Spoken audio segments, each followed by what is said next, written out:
Kumusta mga kaibigan?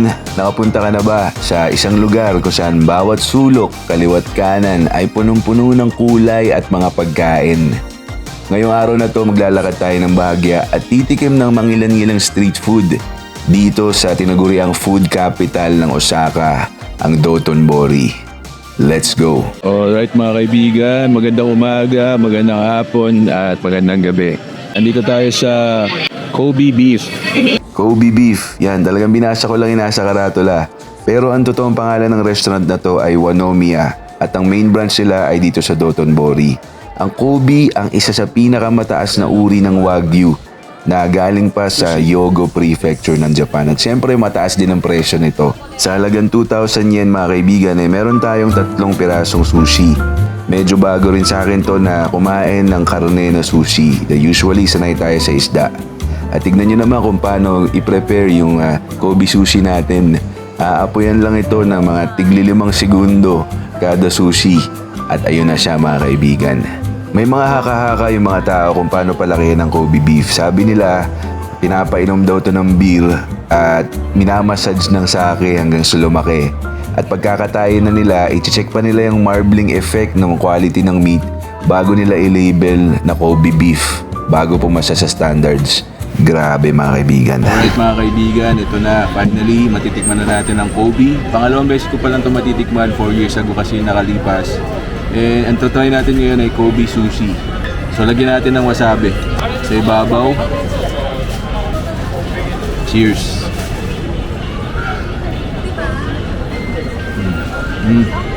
Solid.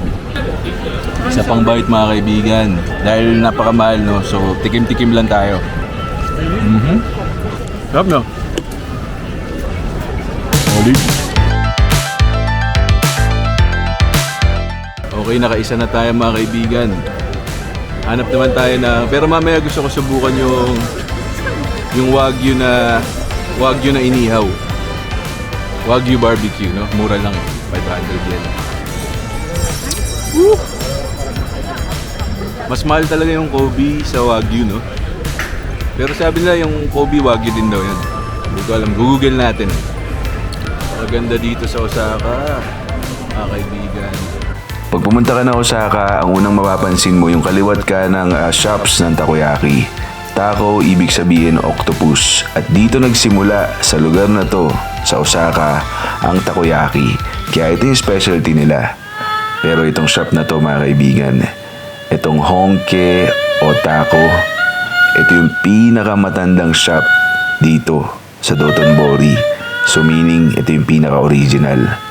At sabi nga nila kapag original ang isang bagay, kagaya ng sisig natin, wala daw mayonnaise ang original sisig. Ganon din itong takoyaki na to. Walang mayonnaise. Pure, authentic flavor lang. Solid na kombinasyon ng mahabang panahong pagsasaliksik ng tamang lasa ng takoyaki. Kaya tara, kainin natin to sa loob para maupo tayo. So nagtakoyaki na kami kagabi pero siyempre iba-iba yung lasa ng takoyaki kada store. Kaya ito naman, no? Pero wala siyang mayonnaise. Hindi ko alam bakit wala siyang mayonnaise. So, wala talaga mayonnaise, no?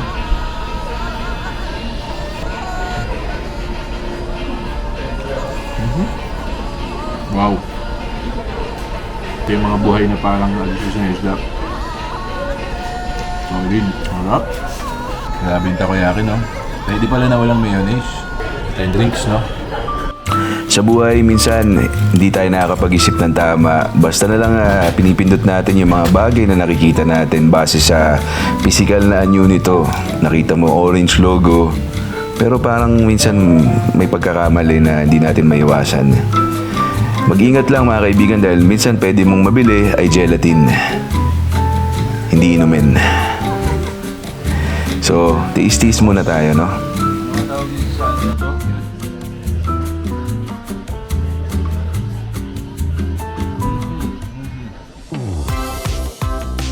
Grabe mga kaibigan, meron pa ako mga gustong tikman dito dahil humahalimuyak yung amoy ng mga lutuin. Kaso lang allergic tayo so hanggang nood lang tayo sa mga nakikita natin. At syempre, ang next na destination natin ay isa sa mga paborito ko. Alright mga kaibigan, nakakadalawa na tayo. Ang ating Kobe sushi at saka takoyaki. Pero yung takoyaki ongoing yan eh. Hanggat nasa Osaka ka, matitikim tayo ng takoyaki. Dahil paborito ko yun dito. Ang next naman natin ay Wagyu on stick. Kaya tara, let's go!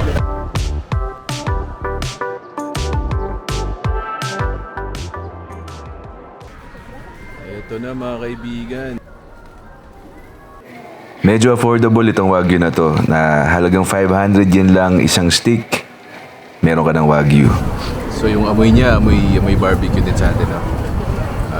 Siyempre yung amoy ng usok at ng uling. Pero solid yung pakiramdam, yung hangin.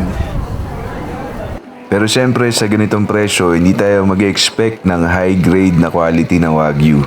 Which is para sa akin okay na okay dahil minsan parang mauumay ka rin sa sobrang fatty na parang gelatin na yung kinakain mo sa lambot. Gusto ko rin ang kahit papaano meaty siya pero malambot. Masarap pala kumain ng paputol-putol, no? Ay, izaimasu! At ito na mga kaibigan ang ating Wagyu, no?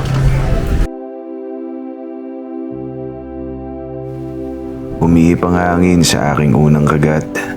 Dito nagpalakpakan ng mga daliri sa paa. Ang kulang lang kanin, no? Parang pasok na pasok siyang iganin, no?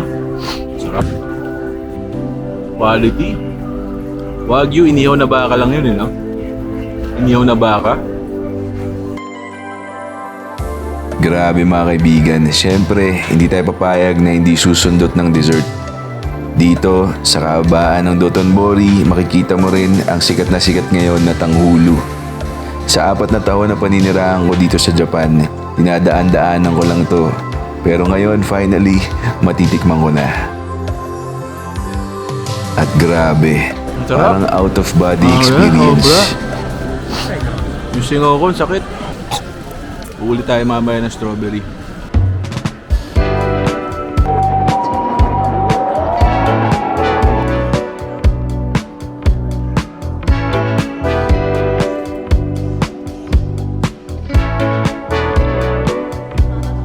Alright mga kaibigan, so doon tayo galing kanina. Ngayon dito naman tayo sa Glico area.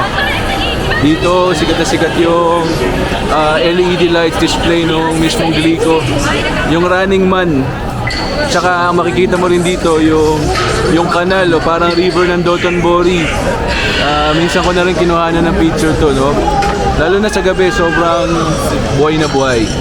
Dito sa bandang kanal, dito na halos nagtitipon-tipon yung mga tao. Dito na rin kasi yung mall area, yung mga shops. At meron ka makikita ritong performance, no? Itong mga girl group. Isa sa part ng culture ng Japan, yung pagkakaroon ng maraming girl groups. Iba't ibang performances. Minsan may sarili pa silang concert, no? Sobrang dami nila dito sa Japan. At pag inabot ka naman ng gabi, meron ka ring makikita iba't ibang performances, yung mga busking performance.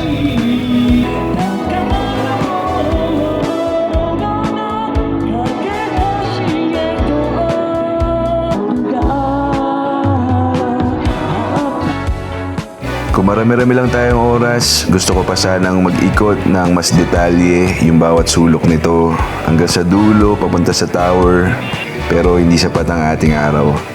Hanggang dito na lang mga kaibigan at magkita-kita ulit tayo sa susunod na kabanata. Maraming salamat.